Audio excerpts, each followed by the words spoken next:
students, I am Arshita Agarwal. I would be taking your economics classes for class 11th. Economics क्या है? आपने economics 10th class में पढ़ा है. क्या पढ़ते हैं आप 10th क्लास में? आपने क्या पढ़ा है? 10th क्लास में हमने इकोनॉमिक्स में पढ़ा है पॉवर्टी, अनएम्प्लॉयमेंट के बारे में हमने 10th क्लास में पढ़ा है कि इकोनॉमिक्स होती क्या है. इकोनॉमिक्स वैसे ही है, उनसे कुछ डिफरेंट है. इकोनॉमिक्स एक बिल्कुल नया सब्जेक्ट है जो आप लोगों ने नहीं पढ़ा. 10th क्लास में पढ़ा था, थोड़ा बहुत पढ़ा था, बट 12th और 11th क्लास में ये बहुत डिफरेंट है. इकोनॉमिक्स जैसे आप मैथ्स में अलजेब्रा पढ़ते हैं, साइंस में आप एक्सपेरिमेंट्स के साथ डील करते हैं, अकाउंट्स में आप क्या करते हैं? प्रॉफिट एंड लॉस के साथ. इकोनॉमिक्स भी वैसा ही है. इकोनॉमिक्स कोई डिफरेंट नहीं है. इकोनॉमिक्स में आप क्या करते हैं? इकोनॉमिक्स में हम डिमांड और सप्लाई के साथ करते हैं. डिमांड और सप्लाई का क्या रिलेशन होता है, उन सब के साथ हम इकोनॉमिक्स में करते हैं. इकोनॉमिक्स इतना इंटरेस्टिंग सब्जेक्ट है, मैं आपको अश्योर कर रही हूँ जैसे जैसे आप मेरी वीडियो देखते जाएंगे वैसे वैसे आप बहुत इंटरेस्टिंग सब्जेक्ट लगेगा और इसमें आप अपना करियर भी बना सकते हैं. फॉर फर्दर स्टडीज के लिए इसमें बहुत सारे ऑप्शंस हैं. फर्स्ट ऑफ ऑल आप इसमें बीकॉम ऑनर्स कर सकते हैं, बीए ऑनर्स कर सकते हैं, BSc honours, then post graduation आप एमकॉम ऑनर्स कर सकते हैं, एमए ऑनर्स कर सकते हैं, एमएससी भी कर सकते हैं आप इसमें. और फिर फर्दर आप इसमें क्या कर सकते हैं? आप इकोनॉमिक्स के PhD doctor, teacher, PhD holder, teacher holder बन जाएंगे एमफिल करके. इकोनॉमिक्स में और भी करियर हो सकते हैं, अकाउंटेंट, फाइनेंशियल एनालिस्ट, बहुत सारे फर्दर ऑप्शंस हैं. तो इकोनॉमिक्स बहुत इंटरेस्टिंग सब्जेक्ट है, करियर के लिए भी बहुत अच्छा है. ध्यान से पढ़ना, धीरे धीरे वीडियोस देखते जाना, बहुत अच्छा लगने लगेगा. अब हम स्टार्ट करते हैं. 11th क्लास पे आते हैं.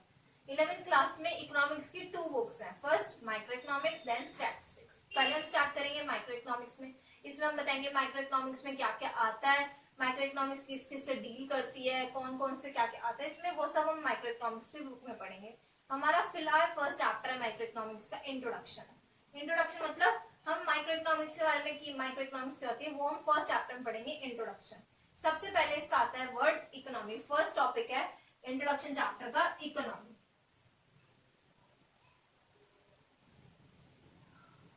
इकोनॉमी क्या है? इकोनॉमी एक ऐसी सराउंडिंग है. इकोनॉमी क्या है? An economy is a system which provide people the means to work and earn a living. Economy क्या प्रोवाइड कराती है? पीपल को मीन्स टू वर्क, कि वो काम करे और अर्न करे अपनी लिविंग, जिससे कि वो अपना स्टैंडर्ड ऑफ लिविंग बढ़ा सके, अच्छी तरीके से सोसाइटी में वेल रह सके. इकोनॉमी उसे कहते हैं. इकोनॉमी एक ऐसा सिस्टम है जो प्रोवाइड कराता है पीपल को means to work and earn a living. इसके बाद हमारा नेक्स्ट टॉपिक आता है स्कार्सिटी. स्कार्सिटी का मतलब क्या होता है? Scarcity refers to the limitation of supply in relation to the demand for a commodity. हमारा नेक्स्ट टॉपिक क्या है? Scarcity.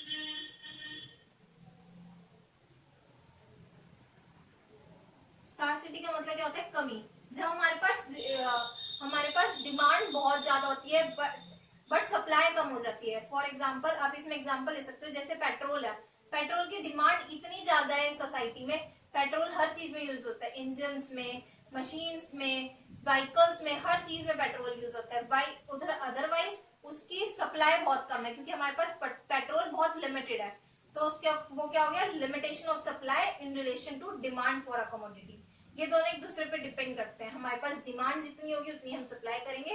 तो स्कार्सिटी किससे कहते हैं? जब हमारे पास डिमांड ज्यादा आने लगती है और उसके पास हमारे पास स्कार्सिटी हो जाती है, मतलब कमी हो जाती है, हम उतने प्रोवाइड नहीं कर पाते बंदों को, उसे कहते हैं स्कार्सिटी. नेक्स्ट टॉपिक आता है हमारा इकोनॉमिक प्रॉब्लम. इकोनॉमिक प्रॉब्लम क्या होता है? It is a problem of choice involving satisfaction of unlimited wants out of limited resources having alternate use. इसका मतलब क्या है? इकोनॉमिक प्रॉब्लम एक ऐसी प्रॉब्लम है जो हमें इन्वॉल्व चॉइस है. एक हमारी ये चॉइस है प्रॉब्लम करने में कि हम पहले क्या चॉइस करें, हमारी प्रायोरिटी क्या रखें. हमारी अनलिमिटेड वांट्स है कि हम ये भी चूज कर ले, वो भी चूज कर ले, तो हम फर्स्ट प्रायोरिटी किसे दें? हम ह्यूमंस की हर प्रॉब्लम होती है कि हम पहले फर्स्ट प्रायोरिटी किसे दें. तो हमारी चॉइस करने में प्रॉब्लम है कि हम प्रायोरिटी किसे दें. आउट ऑफ उसके साथ ही साथ हमारे पास लिमिटेड रिसोर्सेज है और उन रिसोर्सेज के अल्टरनेटिव यूजेस हैं. तो इकोनॉमिक प्रॉब्लम में क्या हुआ? जैसे आपने पढ़ा economic problem,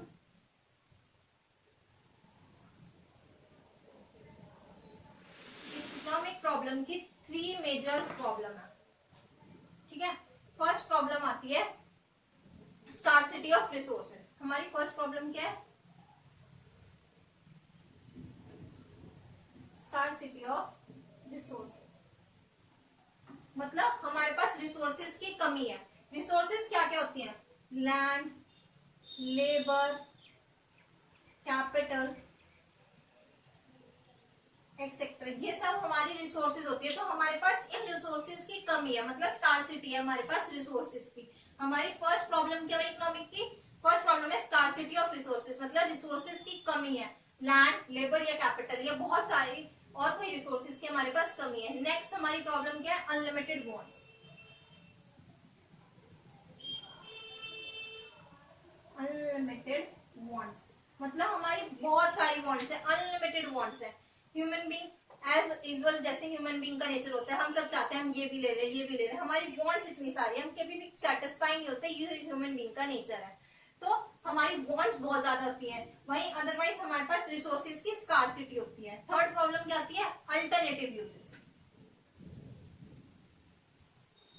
alternative uses means in resources का, जो हमारे पास ये रिसोर्सेज थी, इन रिसोर्सेज के अल्टरनेटिव यूजेस है। इनके आप बहुत सारे यूजेस कर सकते हो। जैसे लैंड है, आप लैंड पे आप बहुत सारे कुछ भी आप वहां पे घर, वेदर आप उस पे घर बनवा सकते हो, कोई स्कूल, कोई हॉस्पिटल, बहुत सारे यूजेस है। ऐसी लेबर, आप लेबर कहीं पे भी यूज कर सकते हो। कैपिटल भी, कैपिटल के तो वेरियस यूजेस हैं, आप उससे भी कर सकते हो। तो वही चीज है, हमारे पास उन रिसोर्सेज के अल्टरनेटिव यूज है। साइड बाई साइड हमारे पास अनलिमिटेड वांट्स है। तो इकोनॉमिक की 3 प्रॉब्लम्स हुई। फर्स्ट प्रॉब्लम क्या हुई? Scarcity of resources. Second problem हुई अनलिमिटेड वांट्स। थर्ड प्रॉब्लम हुई अल्टरनेटिव यूजेस। ये मेजर 3 प्रॉब्लम्स होती है इकोनॉमिक के। ठीक, इसके बाद हमारा नेक्स्ट टॉपिक आता है इकोनॉमिक्स। इकोनॉमिक्स होता क्या है? जैसे हमारी सब्जेक्ट का नाम है इकोनॉमिक्स। अब इकोनॉमिक्स होता क्या है? नेक्स्ट टॉपिक है हमारा economics.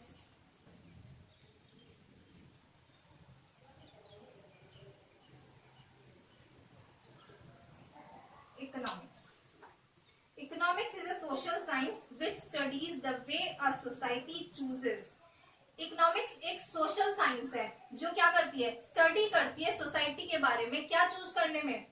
Choose to use its limited resources which have alternative uses.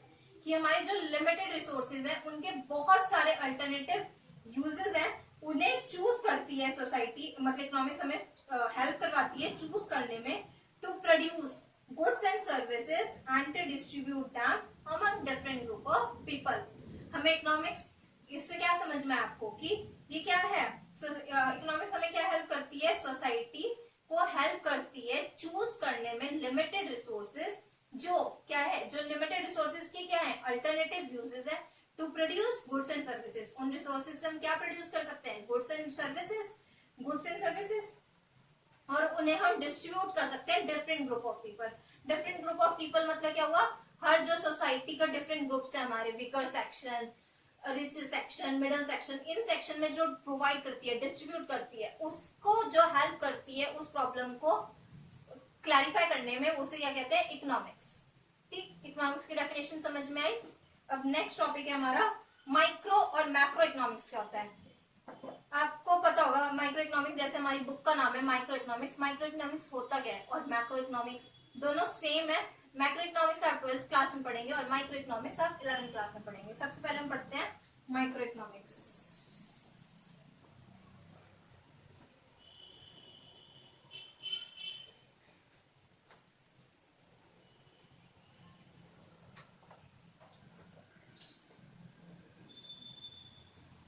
Micro economics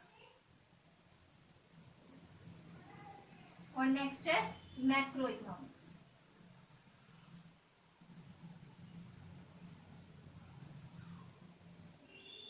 आपको पता है, जैसे इनके नेम देख सकते हैं, इनमें मेजर सिर्फ एक डिफरेंस है। इसमें आई आता है माइक्रो इकोनॉमिक्स में, मैक्रो इकोनॉमिक्स में ए आता है।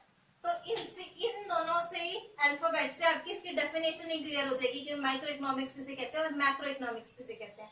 माइक्रो इकोनॉमिक्स में आई आता है, तो I stand for individual,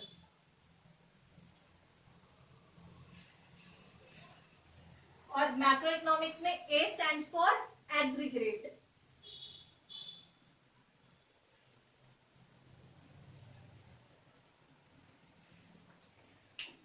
micro economics में आई फॉर इंडिविजुअल, इंडिविजुअल मतलब इसमें जब आप सिंगल बंदे के बारे में स्टडी करते हो, इंडिविजुअल के बारे में। माइक्रो इकोनॉमिक्स मतलब एग्रीगेट टोटल ग्रुप के बारे में स्टडी करते हो, उसे हम कहते हैं मैक्रो इकोनॉमिक्स।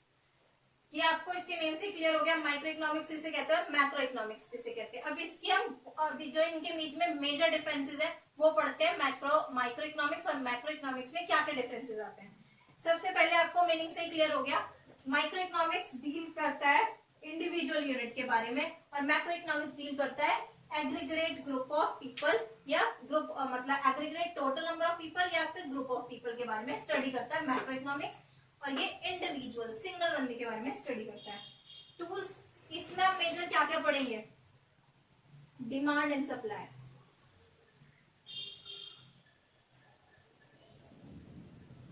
और इसमें आप क्या पढ़ेंगे, एग्रीगेट डिमांड एंड सप्लाई।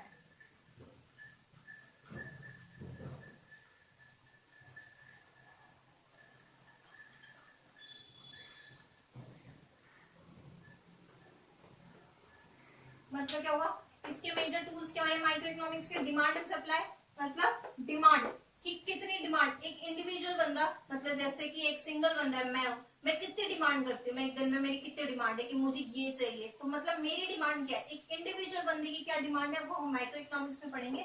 और वही टोटल एक पूरे ग्रुप की या टोटल कितनी डिमांड है वो इसमें पढ़ेंगे, और वही हम उसके लिए क्या सप्लाई करते हैं वो मैक्रो इकोनॉमिक्स में। और इधर इंडिविजुअल एक सिंगल पर्सन के बारे में की क्या डिमांड आती है और उसे हम क्या क्या सप्लाई करते हैं वो हम माइक्रो इकोनॉमिक्स में पढ़ेंगे। इसके नेक्स्ट पॉइंट्स आते हैं, प्राइस ऑफ कमोडिटी। इसका बेसिक ऑब्जेक्ट क्या है, price of commodity.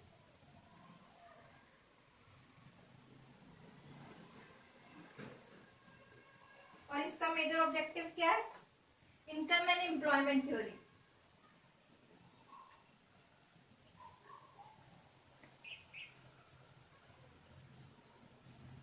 Income and employment,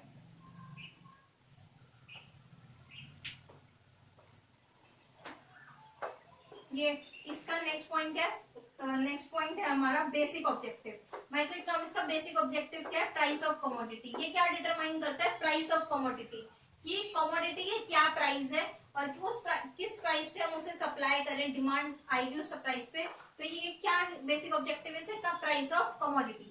next objective है हमारा इनकम एंड एम्प्लॉयमेंट लेवल। इसका मेजर ऑब्जेक्टिव क्या है, ये क्या करवाता है, इनकम और एम्प्लॉयमेंट लेवल। मतलब इसका मेजर ऑब्जेक्टिव है कि एक होल की कितनी इनकम आती है और कितनी एम्प्लॉयमेंट प्रोवाइड होती है, इसका major objective income and employment level है।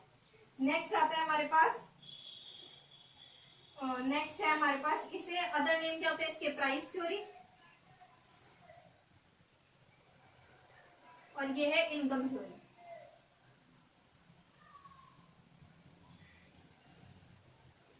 और इसके एग्जांपल भी साथ लिख देती हूँ मैं, demand and supply, aggregate demand and supply.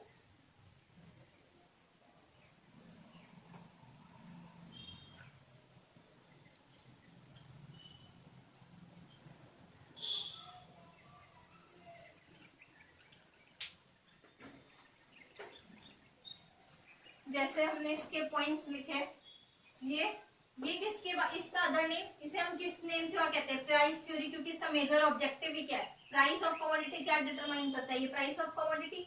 और वहीं इसका अदर नेम क्या है, इनकम थ्योरी, ये क्या डिटरमाइन करता है, इनकम एंड एम्प्लॉयमेंट के बारे में, तो इसका अदर नेम भी क्या हुआ, इनकम थ्योरी।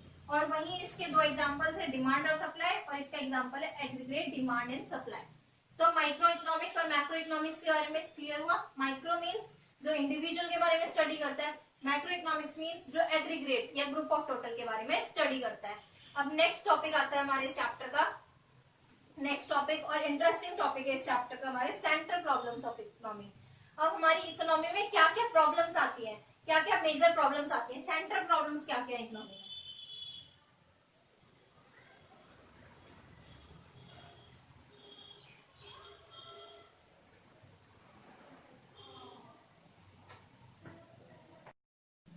सोसाइटी की मेजर 3 प्रॉब्लम, मतलब सेंट्रल प्रॉब्लम्स क्या क्या है इकोनॉमी की, major central problems of economy, हमारा टॉपिक का नाम है सेंट्रल प्रॉब्लम्स ऑफ इकोनॉमी। अब हमारी इकोनॉमी की क्या क्या प्रॉब्लम्स है, 3 प्रॉब्लम्स होती है हमारी इकोनॉमी की। फर्स्ट प्रॉब्लम होती है व्हाट टू प्रोड्यूस, मतलब क्या प्रोड्यूस करें हम। नेक्स्ट प्रॉब्लम है हाउ टू प्रोड्यूस, कैसे प्रोड्यूस करें। Next from whom to produce, किसके लिए प्रोड्यूस करें। तो 3 प्रॉब्लम्स है, what to produce, what to produce, how to produce, from whom to produce. तो व्हाट टू प्रोड्यूस में क्या है, अब इसके हम वो पढ़ते हैं definition. These problems involve selection of goods and services to be produced and the quantity to be produced of each selected commodity। मतलब सिलेक्शन करने में प्रॉब्लम है कि हम क्या प्रोड्यूस करें, कि हम क्या प्रोड्यूस करें, कौन सी गुड्स और सर्विसेज प्रोड्यूस करें जो हम हर सोसाइटी को, हर एक कैटेगरी को प्रोवाइड करा सके। वो हमारी पहली प्रॉब्लम है। What to produce means selection करने में हमारी प्रॉब्लम है कि गुड्स और सर्विसेज हम कौन से सेलेक्ट करें जो हर सोसाइटी के लिए हेल्पफुल हो, हर सोसाइटी का ग्रुप उसे खरीद सके। हर बंदा जो भी मार्केटिंग वगैरह या जो भी कुछ प्रोड्यूस करेगा वो इसके सबसे पहले माइंड में यही होगा कि मैं ऐसा क्या गुड या क्या सर्विसेज प्रोवाइड करवाऊं जो हर सोसाइटी के लिए अवेलेबल हो, जो मेरा प्रोडक्ट या मेरी सर्विस जो हर बंदा ले। ये नहीं है सिर्फ वीकर सेक्शन या फिर हायर सेक्शन या मिडिल सेक्शन, जो हर प्रोवाइड हर कैटेगरी का सेक्शन उसे प्रोड्यूस करे, मतलब उसे परचेज, मतलब उसकी जो गुड्स और सर्विसेज की एडवांटेजेस है उसे ले सके। ठीक है, इसकी मेजर प्रॉब्लम क्या है, सेलेक्ट करने में गुड्स और सर्विसेज का। नेक्स्ट प्रॉब्लम आती है हमारे पास हाउ टू प्रोड्यूस, हम कैसे प्रोड्यूस करें। इसकी डेफिनेशन पढ़ते हैं। This problem refers to the selection of goods and services. Selection of technique, मतलब टेक्निक में प्रॉब्लम आती है इसकी, हम कौन सी टेक्निक यूज करें। आपको पता है 2 तरह की टेक्निक होती है, लेबर इंटेंसिव और कैपिटल इंटेंसिव। लेबर इंटेंसिव क्या होता है, लेबर नाम से समझ में आ रहा है, जिसमें लेबर यूज होता है। लेबर मतलब जो वर्कर्स होते हैं, जिस उनकी हेल्प से जो हम प्रोड्यूस करते हैं, उस इंटेंसिव या उस टेक्निक को हम कहते हैं लेबर इंटेंसिव। कैपिटल इंटेंसिव जिसमें हमारी कैपिटल लगी हुई है, नहीं कि जिसमें हमारा पैसा काम कर, मतलब कैपिटल लगी, हमने मशीन्स टेक्निक्स प्रोवाइड करी, टेक्निक्स परचेज करी, उसे कहते हैं कैपिटल इंटेंसिव। नए नए तरीके से मतलब हमारा प्रोडक्ट बनना, उस तरीके से हम प्रोड्यूस करें या फिर हम वर्कर से प्रोड्यूस करें, इसमें भी हमें प्रॉब्लम आती है कि नई नई टेक्निक आई है मार्केट में, हम उससे प्रोड्यूस कर लेते हैं लेकिन उससे हमारे प्रोडक्ट का कॉस्ट हाई चला जाए, बहुत प्रॉब्लम्स होती है। तो इसमें मेजर क्या है, कैपिटल इंटेंसिव या लेबर इंटेंसिव। ठीक, उसके बाद हमारी नेक्स्ट प्रॉब्लम आती है फॉर होम टू प्रोड्यूस, किसके लिए प्रोड्यूस करें। आपको जैसे पता है हमारी सोसाइटी के 3 सेक्शंस होते हैं, वीकर, मिडल और हायर सेक्शन।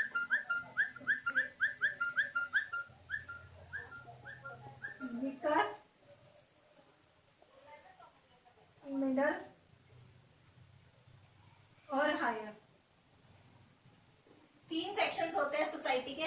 सबसे पहला सबसे जो वीकर सेक्शन के लिए, मिडिल सेक्शन के लिए, हायर सेक्शन के लिए किस सोसाइटी या किस ग्रुप के लिए हम प्रोड्यूस करें, ये हमारा होता है थर्ड प्रॉब्लम। थर्ड और लास्ट प्रॉब्लम होती है हमारी इकोनॉमी की, हम किसके लिए प्रोड्यूस करें। एक छोटा सा रिकैप देख लेते हैं इसमें हम क्या क्या प्रोड्यूस, मतलब क्या मेजर 3 प्रॉब्लम्स हैं, what to produce, how to produce and from whom to produce. Easy, बस अब आपको क्लियर हो गया कि क्या क्या होती है हमारी सेंट्रल प्रॉब्लम्स। अब नेक्स्ट और लास्ट टॉपिक आता है हमारे इस चैप्टर का।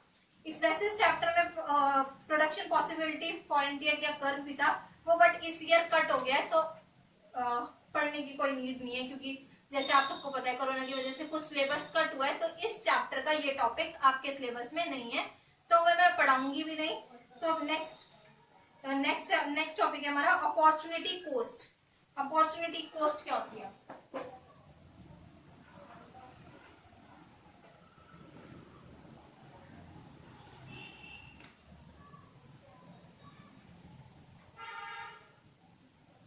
अपॉर्चुनिटी कॉस्ट का मतलब होता है next best alternative for gone.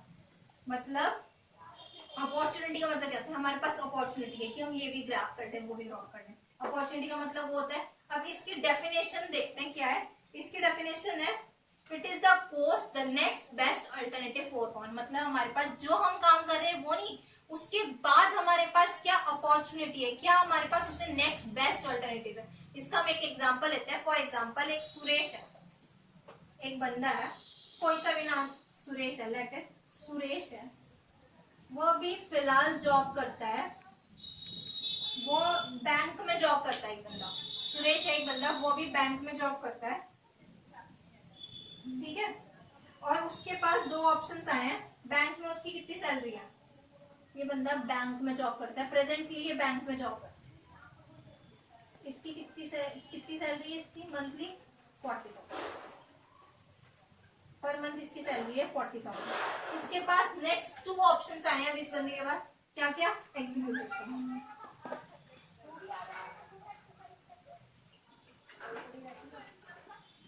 Executive या जर्नलिस्ट।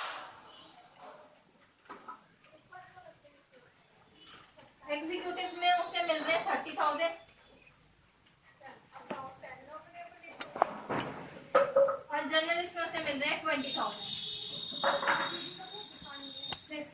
फिलहाल वो जॉब कर रहा है सुरेश, कौन से सेक्टर में जॉब कर रहा है, बैंक के सेक्टर में जॉब कर रहा है। उसे कितने मिलते हैं, 40,000 पर मंथ मिलते हैं। अब उसके पास नेक्स्ट दो ऑप्शन आए हैं उस बंदी के पास, एग्जीक्यूटिव में जॉब करे जहाँ पे उसे 30,000 मिल रहा है, या फिर वो जर्नलिस्ट में जॉब करे जहाँ उसे 20,000 मिल रहा है। ठीक है, अब वो सोचता है, अब हर बंदा सोचता है कि यार मैं इस सेक्टर में बहुत टाइम से जॉब कर रहा हूँ, मैं बोर हो गया, मैं थोड़ा नया ट्राई करता हूँ। तो वो नया ट्राई करने का सोच रहे सुरेश, तो वो क्या बेस्ट, उसके पास नेक्स्ट क्या ऑप्शन है कि वो एग्जीक्यूटिव में जॉब करे जहाँ उसे 30,000 मिल रहे हैं, या फिर जर्नलिस्ट की जॉब करे जहाँ उसे 20,000 मिल रहे हैं। तो ये तो अपॉर्चुनिटी उसके पास 40 है। उसके बाद उसे नेक्स्ट बेस्ट अपॉर्चुनिटी क्या है उसकी, 30,000 एग्जीक्यूटिव की जॉब। तो इसे कहते हैं अपॉर्चुनिटी कॉस्ट, मतलब ये तो अभी जॉब कर रही है, ये तो इसकी कॉस्ट है, इसकी नेक्स्ट अपॉर्चुनिटी क्या है उसके पास, एग्जीक्यूटिव की।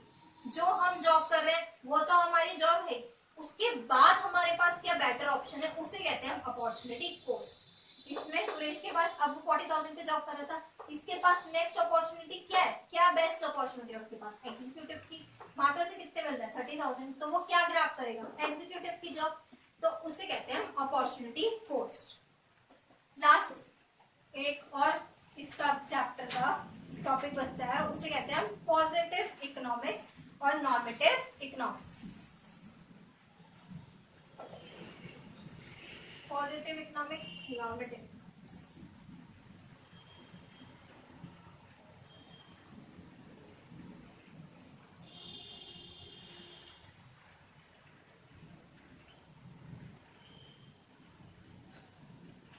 नेक्स्ट आता है पॉजिटिव इकोनॉमिक्स।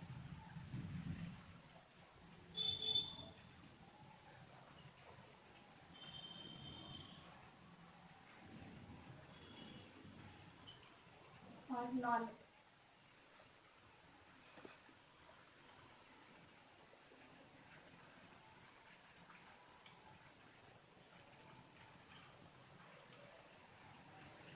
पॉजिटिव इकोनॉमिक्स और नॉर्मेटिव इकोनॉमिक्स क्या होता है, हम ये पढ़ेंगे। पॉजिटिव इकोनॉमिक्स की डेफिनेशन क्या है, economics, positive economics is the economics which deals with what are the economic problems and how they are actually solved. मतलब हमारी इकोनॉमिक्स प्रॉब्लम्स क्या है और उन्हें हम एक्चुअली सॉल्व कैसे करें, उसे कहते हैं पॉजिटिव इकोनॉमिक्स। पॉजिटिव से आपको समझ में आ रहा है हमारी पॉजिटिव थिंकिंग, मतलब पॉजिटिवली जो हम सोचते हैं उसे ही कहते हैं पॉजिटिव इकोनॉमिक्स, जिसे हम सॉल्व कैसे करें जो हमारी इकोनॉमिक प्रॉब्लम है। इकोनॉमिक प्रॉब्लम क्या हमारी, वो मेजर 3 प्रॉब्लम्स है, unlimited wants, scarcity of resources and alternative uses. तो उन्हें हम कैसे सॉल्व करें वो से हम कहते हैं पॉजिटिव इकोनॉमिक्स। नॉर्मेटिव इकोनॉमिक्स क्या होता है, normative economics deals with what ought to be और how the economic problem should be solve. मतलब ये तो पॉजिटिव इकोनॉमिक्स कहता है कि हम सॉल्व करेंगे, और नॉर्मेटिव इकोनॉमिक्स कहता है कि हम क्या और कैसे सॉल्व करें, हाउ टू बी सॉल्व। जैसे आपने इसकी डेफिनेशन में पढ़ा है, normative economics deals with what ought to be और how the economic problems are solve. कैसे हम अपनी इकोनॉमिक प्रॉब्लम सॉल्व करें, जो हमारी इकोनॉमिक्स प्रॉब्लम्स हैं उन्हें हम कैसे सॉल्व करें, ये होती है हमारी नॉर्मेटिव इकोनॉमिक्स। अब इसके मेजर मतलब इसके हम डिस्टिंग्विश करते हैं। पॉजिटिव इकोनॉमिक्स वही है हाउ द हमें प्रॉब्लम सॉल्व करें, problem solve, how they are actually solved, how problems are actually solved।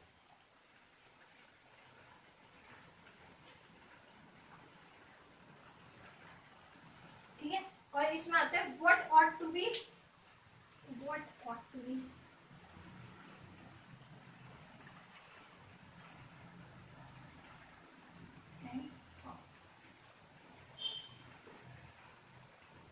Problem समझो।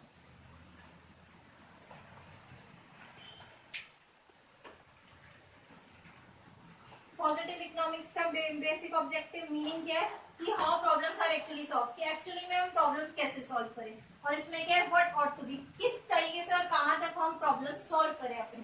ठीक है, नेक्स्ट वेरिफिकेशन है, ये क्या वेरीफाई करता है, एक्चुअल डाटा,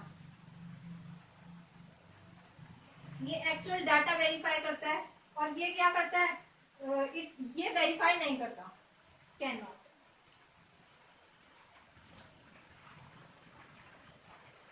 ये एक्चुअल डाटा वेरीफाई करता है और ये एक्चुअल डाटा वेरीफाई नहीं करता। ठीक है, नेक्स्ट आता है पर्पस, इसका मेजर पर्पस है कि वो रियल डिस्क्रिप्शन देता है, मतलब ये डिस्क्रिप्शन देता है, और ये आइडियाज देता है खाली। आपको जैसे समझ में ही आया था कि ये एक्चुअल में डिफाइन करता है और ये एक्चुअल में नहीं वेरीफाई करता, तो उसी तरीके से खाली आइडियाज देता है और ये डिस्क्रिप्शन के थ्रू से सॉल्व करता है प्रॉब्लम को हमारी।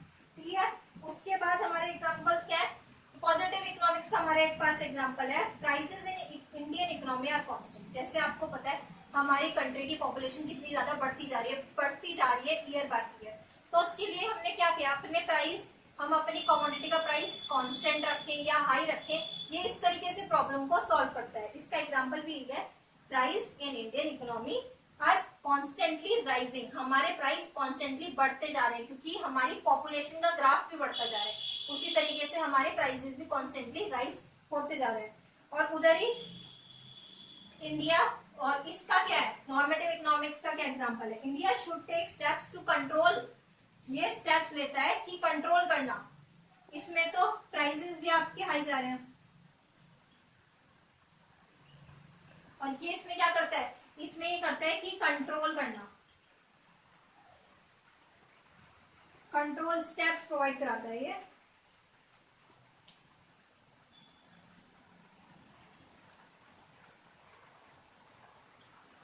ये क्या करता है, ये स्टेप्स प्रोवाइड कराता है कि हम जिससे कंट्रोल कर सकते हैं जो हमारे प्राइसेस हाई हुए जा रहे हैं, और ये प्राइस हाई कर देता है क्योंकि एक्चुअली सॉल्व करता है, वो सिर्फ आइडियाज प्रोवाइड कराता है।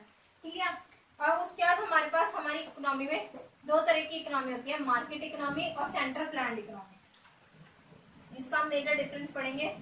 जैसे कि मार्केट इकोनॉमी क्या है, market economy is the one in which the means of production are owned, controlled and operated by the private sector. Market economy क्या है, जो इकोनॉमी ओन, कंट्रोल और ऑपरेट करी जा रही है प्राइवेट सेक्टर के द्वारा, जो सिर्फ प्राइवेट सेक्टर उसे ओन्ड और कंट्रोल करता है, उसे कहते हैं मार्केट इकोनॉमी। और सेंट्रल प्लान्ड इकोनॉमी, जो सेंट्रल गवर्नमेंट उसे ओन्ड, कंट्रोल और रेगुलेट करती है। जैसे आपके पास, आपको पता है एग्जांपल, सेंट्रल प्लान्ड इकोनॉमी के एग्जांपल है रेलवेज, जो रेलवेज उसे कंट्रोल करती है, और मार्केट इकोनॉमी में जो प्राइवेट सेक्टर उसे कंट्रोल या ओन करता है। ठीक है, हमारे इस चैप्टर का ये लास्ट टॉपिक था, मार्केट इकोनॉमी और central planned economy. Market economy जो कंट्रोल, ओन्ड और रेगुलेट करती है प्राइवेट सेक्टर के द्वारा, और सेंट्रल प्लान्ड इकोनॉमी जो कंट्रोल, ओन्ड और रेगुलेट करती है किसके द्वारा, सेंट्रली गवर्नमेंट के द्वारा। फॉर एग्जाम्पल, सेंट्रल में आ गया हमारे पास रेलवे, मार्केट प्लान्ड इकोनॉमी में प्राइवेट सेक्टर में आप कोई से भी सेक्टर ले सकते हैं जो कंट्रोल की जाती है प्राइवेटली। जैसे आपने लक्स का ले लिया, बहुत सारे एग्जांपल्स होते हैं जो प्राइवेटली ओन किए जाते हैं, बीएसएनएल, आइडिया, वो प्राइवेटली ओन किए जाते हैं, उन सबको कहते हैं मार्केट इकोनॉमी। ये था हमारा फर्स्ट चैप्टर, जिस चैप्टर का नाम था इंट्रोडक्शन। वो चैप्टर आज हमारा कंप्लीट हुआ। अब हम कल पढ़ेंगे अपना नेक्स्ट चैप्टर, जिस चैप्टर का नाम है कंज्यूमर इक्विलिब्रियम।